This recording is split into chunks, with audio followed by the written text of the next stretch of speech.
Up next on this edition of History Center, November 22nd, 1963. 3 shots. 8 seconds. Witnesses said they saw blood streaming from his head. And 39 years of the ultimate conspiracy in American history. Maybe. Lone gunman or sinister plot? Questions remain. Why was Kennedy riding in an open motorcade? How did Oswald get the job at the Texas School Book Depository? And if Oswald was indeed the gunman, then why didn't he take his shot sooner, when the president's motorcade was in full view, as seen here in this government reenactment of the assassination? There are as many conspiracy theorists as there are theories. Author-journalist Gus Russo believes Oswald was indeed the triggerman, but was part of a much larger conspiracy involving Cuba's Fidel Castro. David Lifton believes Oswald was innocent and suggests a much deeper conspiracy perpetrated by high-ranking government officials, possibly including Lyndon Johnson. But for many, Gerald Posner's case closed is the final word on the JFK assassination, methodically dismantling each of the more plausible theories, pointing the finger at just one man, Lee Harvey Oswald. 3 shots, 8 seconds, and 39 years of the ultimate conspiracy in American history. Maybe. That's next on this special edition of History Center. Welcome to History Center. I'm Steve Gillen. Joining me here in the studio today are 3 of the leading authorities on the Kennedy assassination: Gus Russo, David Lifton, and Gerald Posner. These gentlemen have written extensively about the assassination, but they have never appeared together to debate the assassination, and that's what's going to take place today. We also have in front of us a replica of the alleged weapon that Lee Harvey Oswald used to assassinate John F. Kennedy, if you believe Lee Harvey Oswald actually assassinated Kennedy. This is what I want to do. In this first segment, since you have very different views of the Kennedy assassination, I want to give each of you 90 seconds to explain your position. And then we're going to come back and give you each the opportunity to question one another. So, Gus, why don't you go first? You have 90 seconds. What is your position? Who shot John F. Kennedy and why? Well, my position, based on the many years of research that I did for my book, I came to the conclusion that Oswald indeed shot the president, that there was no evidence of a conspiracy in Dealey Plaza itself. The Warren Commission got that right. What I found was most fascinating, though, the deeper I got into the new documentation that's come out over the years, is that the Warren Commission was insulated from a lot of information that they should have known about that would have caused them to see if Oswald was a hired gun, specifically foreign policy information, which was kept from the Warren Commission, information that would talk about Cuba, because Oswald was pro-Castro, in my opinion, and in a lot of people's opinion. In the Warren Commission's opinion, he was pro-Castro. Nonetheless, they had no motive why a pro-Castro guy would shoot President Kennedy. Well, had they had known what was going on vis-a-vis Washington and Cuba, they might have had a motive. They could have looked for a motive. And a lot of things were kept from the Warren Commission about Oswald's travels, who he was in touch with. The CIA knew these things. We know this now from their documentation, that when Oswald went to Mexico City, the CIA was informed that there were dangerous people he was meeting in the Cuban embassy and outside of the Cuban embassy, and these things were not passed on. So the commission was sort of flailing about for a motive, and they could never put it together. Okay, thank you. David Lifton, you have 90 seconds. Well, to begin with, I do not believe Oswald shot President Kennedy. I believe he's totally innocent of the shooting. The reason he appears to have shot President Kennedy is the result of falsified evidence. Basically, the body of the president was altered. There's a false autopsy here which falsely links the gun found on the 6th floor of the Texas School Book Depository, the replica of the gun, and there's 3 shells up there and all the rest of it, to the crime that takes place in the street below. Absent the falsification of that autopsy, because of that falsification of the autopsy, is that he appears to be the president's assassin. But let me tell you something about Oswald. You have to know a few things about him. He's, first of all, a phony Red. He's a phony Marxist. He joined the Marines at 17 in October '56 when they're putting down the Hungarian Revolution. He did not join the Marines to make the world safe for socialism. His heroes were John Wayne. His authors he loved were Jack London and Ernest Hemingway. His travels have a lot to do with his desire to become a writer. And so he's an excellent poseur. He has all the theatrical skills of a great undercover agent. And when he was in Russia, as my new book, Final Charade, will show, he was definitely on assignment for the Central Intelligence Agency. He has a mission in Russia, but he also has a personal agenda, an adventurous agenda for going there. When he returned from Russia, he was approached by people who recruited him into what he thought was a legitimate covert operation. And he was told to keep pretending he was a Red. He did a lot of things that these guys take seriously as evidence and which provide their so-called motivation. And on November 22nd, with this mail-order rifle that he was told to order, he was, through a false autopsy, implicated in the assassination. Okay, thank you. Gerald? Well, you know, I'll tell you, it's very interesting listening, especially to David, because he understands that unless he says the evidence is false, there's only one conclusion if you examine this evidence. The credible evidence here points to one thing happening, and that is that Lee Harvey Oswald, troubled as a youngster, going into the Marines to try to escape this troubled background, finding out that he thought he'd be somebody in the Marines, and instead he's thrown in the shower and called Mrs. Oswald and thought of as being gay, escapes the Marines and goes over and defects to the Soviet Union, where he thinks he'll suddenly be accepted as a hero there, and the Russians think that he's odd. The Russian files are now out. They put him out into Minsk, where he marries a Russian wife. He gets not accepted there at all. He comes back unhappy as a leftist, but also as a mix of anarchy in his new politics to the United States. He decides he's going to commit political assassination and put himself in the history books. You won't hear this from them. Where does he go? He goes and tries to shoot a retired Army general, a right-winger down in Texas, Edwin Walker, and he misses him by this little bit of luck where the bullet hits the windshield and just misses Walker's head. He fails at that. He goes off to New Orleans in the summer of '63, months before the assassination, starts a new organization for the support of his new hero, Fidel Castro, and doesn't get a single person to join his organization. When he's out on the hot streets of New Orleans trying to get them in, he fails again. He goes down to Mexico City, where he's now going to defect over to Cuba and join the Castro Revolution, and the Cubans say, "Get lost, you're too odd." And he comes back to Dallas a couple of months, just a month before that assassination, and all of a sudden John F. Kennedy is given to him on a silver platter. The man who thinks he's going in the history books because he's going to be shooting at Walker and putting himself there gets to shoot at the President of the United States. He's working in the building where the President's motorcade will come by. It's not a suicide mission, but he pulls it off that day with the one shot, then kills a policeman on his escape. That's Lee Harvey Oswald putting himself in the history books. Whew, that was a lot of information. Well, we've heard the theories. When we come back, we're going to focus on two questions. One, Oswald's motivation, and second, his ability to pull off the assassination. We're going to have this debate for the first time on television. Stay with us.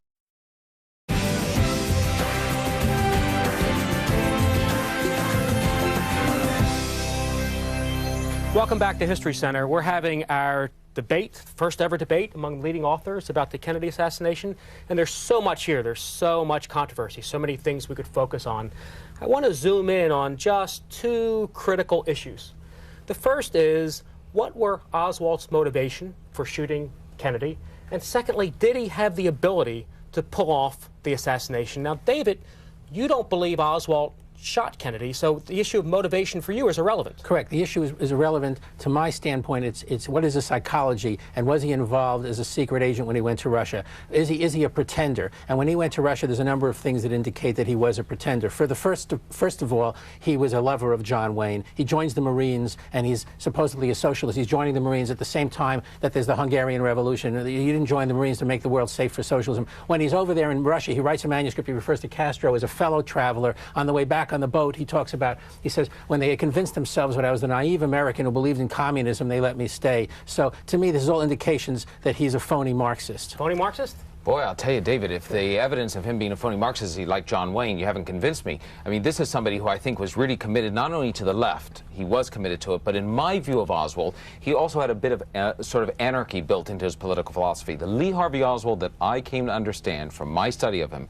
was somebody who was capable of being on the 6th floor of a building in downtown Dallas shooting at the President of the United States in November of '63, or could have been on the 6th floor of a building in Moscow shooting at Nikita Khrushchev. He was ready to throw a cog into the machinery of government, and he was standing up to everybody that had abused him in the past, who had fired him from jobs, from Arena, who ridiculed him, who those who thought he wasn't smart enough to say, I am somebody, I'm able to kill the President of the United States. Twice he had kids, in February in '62 and in November in '63, and each time he told Marina he wanted it to be a boy because he wanted his child to grow up to be President of the United States. Some Marxist. Right, he would have killed his own child. Is he a phony Marxist? No, I think he's a real Marxist, but he also had some mental instability going on with this guy, and I know Gerald, has that in your work, and I believe that to a degree. The guy, he glommed onto Marxism without, I don't think, understanding it in any great depth. He wanted to belong to something.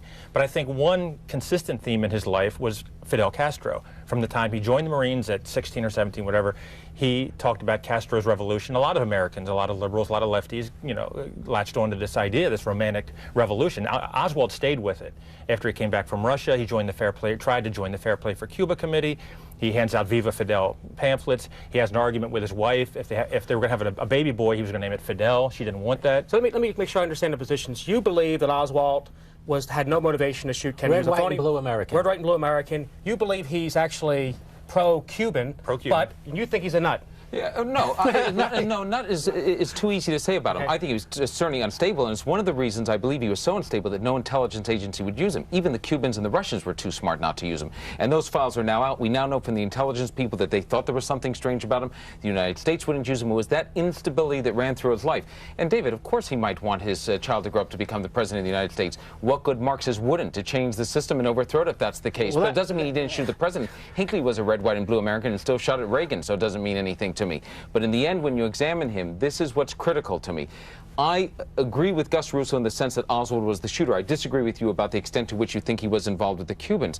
My problem with David's work is that David realizes that if you accept the evidence that I look at, which is the straightforward evidence, the conclusion is that Oswald is the shooter. And that's why, in the end, I think there are so many things you don't agree with. You think the autopsy was faked. That's right. That the autopsy pictures were faked, right? That the X-rays were faked. What about the Zapruder film? Is the Zapruder film faked? Well, I'm partial to that, but that's not the subject of my current work. My work is on Oswald and the because psychology. The Zapruder film, of course, shows that somebody was shooting him from behind. What is Oswald's best friend doing corresponding with the White House in the spring of 1963? I mean, something is going on here. When you have Oswald very close, his best friend is George de Mohrenschildt, and you've got letters between de Mohrenschildt and the White House in the spring of 63. George de Mohrenschildt, Oswald's best friend, what did Oswald and de Mohrenschildt talk about the month before the assassination?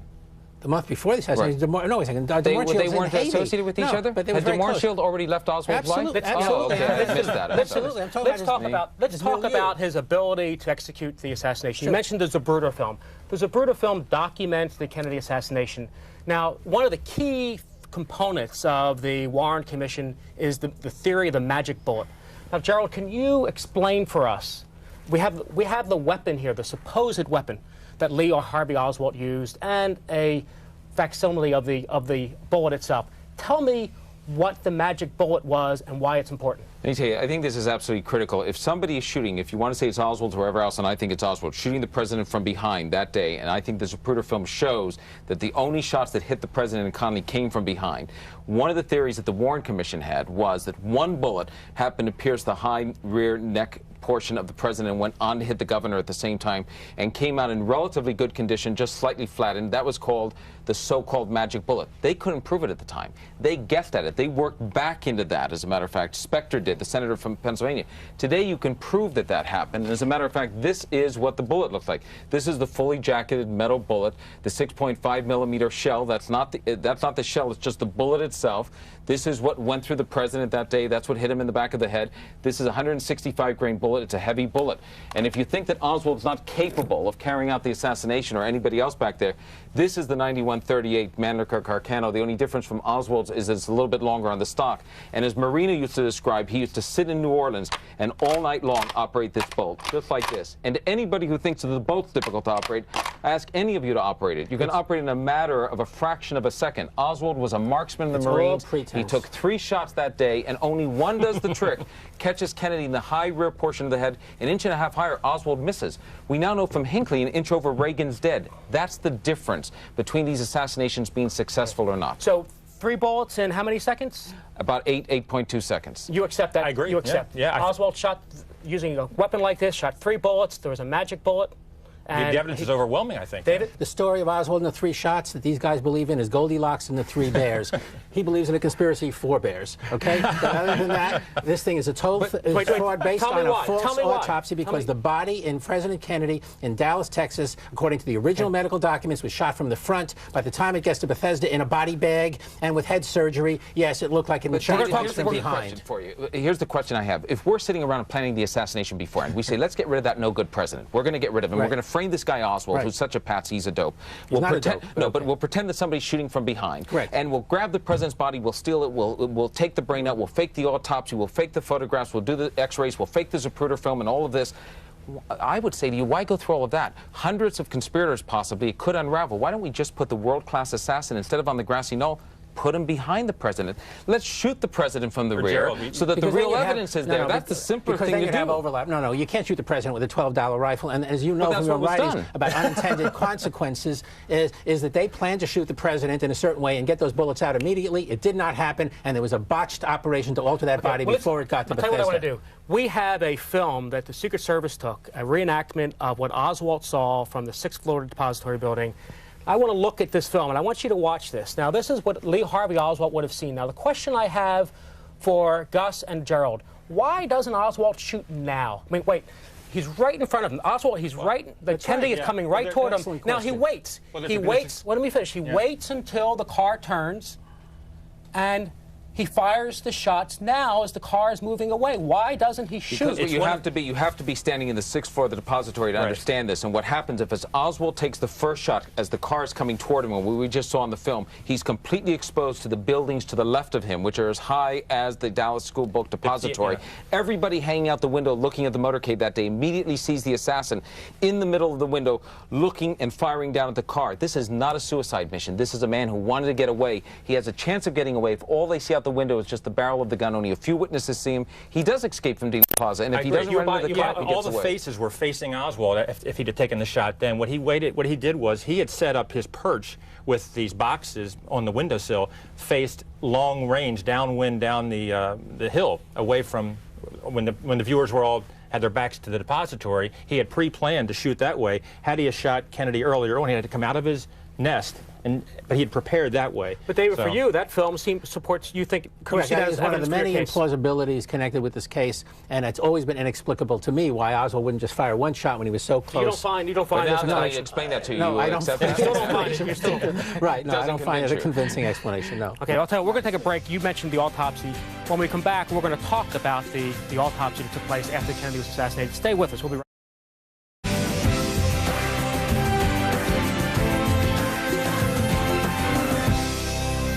Welcome back to History Center. David, you left off. You were telling us about the autopsy and why you believe the autopsy was falsified. Correct. The FBI reported when the body arrived, it was, quote, apparent that there had been surgery of the head area, namely in the top of the skull. Both FBI agents were deposed by the Assassination Records and Review Board in the mid-1990s. Both stood behind their report. Neither backed off. The staff member handling the whole area for the ARRB, Doug Horn, said, best evidence in the thesis it proposes is much stronger after our investigation. Here's the evidence. First of all, the FBI said there was surgery of the head area based on what the doctor said. Second of all, when you compare Dallas records with Bethesda, there's a 400% to 500% increase in the size of the fatal wound. And thirdly, the body arrived in a body bag. It left Dallas in a regular coffin. And the reason why that's important is it was falsified to make it look as if a lone gunman, Lee Harvey Oswald, acted alone. Shot from behind. You shot from behind. In fact, you believe you were shot from front. You know, I must tell you, we never accept in this country almost what FBI agents say if they observe something right in front of them. Now we have two FBI agents who aren't even doctors, and we're suddenly accepting what they say about surgery in the head. But here's the great thing. In David Lifton's theory, which I totally disagree with, as he knows, Mrs. Kennedy essentially has to be part of the conspiracy, Jackie Kennedy, because she's the one who's asked on the plane returning to Bethesda, where do you want to have the president's autopsy done? And she says Bethesda because Jack was a naval man. Now, if you believe that there was a team of conspirators ready to come in and they were ready to fake the surgery and pretend that he was really shot from the back when he was shot from the front, they would have to have conspirator doctors at all of the area hospitals where she could have chosen to take him. And so essentially now we have hundreds of people on stand ready to go in and fake No. And the Navy hospital is Jack's hospital. But just the Army hospital was Truman's hospital. And radio communications show that body's going to Bethesda, period. Oh, no, but she made that choice. It's a pro forma choice. David, as you also know, there are witnesses to the autopsy who say that Jack Kennedy wasn't brought in a body bag. You have some that say he was. That's right. Why are there any that say he was? Well, people make mistakes. But here's the problem. You choose to believe the ones you want to believe. If I take two conflicting pieces of evidence, there's a car wreck and somebody says the car was red, somebody else says green. I know they both can't be right, so I will weigh them, look at other evidence, and decide which one's right. what you do in your book, you're a prodigious researcher, and you do come up with these conflicting stories. And instead of saying which one's right, I'll determine one's wrong, you say they both must be right, and therefore you back into a theory that supports both, and the theory just is too far afield. There is not a single Dallas doctor in the original medical records. I don't think there's a single doctor who says President Kennedy shot from behind. They never turned him over. They never turned him over. The back wound because they never turned him over. The Secret Service. They were trying to save his life. I don't believe it's because they never turned him over. That's the official government version. But did they turn him over? But did they turn him over? No, they did not turn him over. No, they were trying to save his life, not determine where he shot from. But they see an exit wound in the back of the head. If we're going to focus on the wound that killed President Kennedy, how could they see an exit wound in the back of the head when they never turned him over? Because you could see the back of the head. In fact, what, they had X-ray vision? And Bethesda, there's a huge hole at the top of the head which is not seen in Dallas. That's the most important thing to know. In fact, one nurse goes in there and says, "I had to ask Perry." I'll explain that. That huge hole at the top of the head is not only in Dallas. I'll tell you where it is. It's on the Zapruder film, which is maybe why you say it's fake, because you know the evidence is there. If you stop the frame, and anybody can go out and buy the DVD of the Zapruder film nowadays, and stop it at the moment that exit wound takes place, the entire right front top portion of the president's head blows out. But the logical problem with all this is, David, I've never heard you say when this body alteration could have, physically happened. There's no time. Oh, there's plenty of time. No. The body has to be gotten out of. We are dealing. Then we get into a whole other area of why Johnson delayed the flight and said, "I have to be sworn in." Bobby told me, and Bobby denies that he told him any such thing. It's the delay of the flight in Dallas when all this hanky-panky starts. Listen to how complex this is, and that's why I say let's put the common sense hat on here. Wouldn't you say, if you were the conspirators, you're about to pull off the perfect crime, the President of the United States is about to be murdered, you want to frame this guy for shooting behind, instead of going through all of this that could unravel at any point, wouldn't you just put an assassin behind the President and shoot him from there? I got a better one. Why couldn't you just take the Oswald rifle and plant it in front where your shooter is? You can't have the rifle. It's going to be the frame-up rifle. You can't have that in the same place where you have the real assassins for a number of reasons. The reason he says that is because he knows he doesn't have a book if he does that. No. The reason I say that is logically it doesn't work. Unfortunately, we're out of time in this segment. When we come back, I have a question for you. And that is, if you're right, why do about 90% of the American public believe conspiracy theories like the one proposed by David Lifton? So we're going to take a break. We're going to go back and get an answer to that question. Stay with us.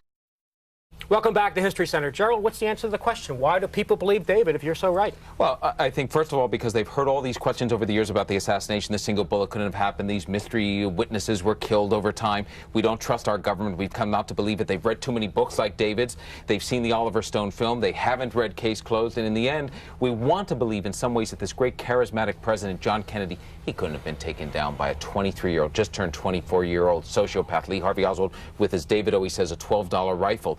But sometimes the answers in history are actually that simple. In this case, much to people's disappointment, if they actually study the case, they'll find out that is the answer of what happened. That has to be the last word. Gentlemen, this was a great discussion. I learned a lot. We're going to have you all back. We're going to do this again. Thanks for watching. We'll see you next week.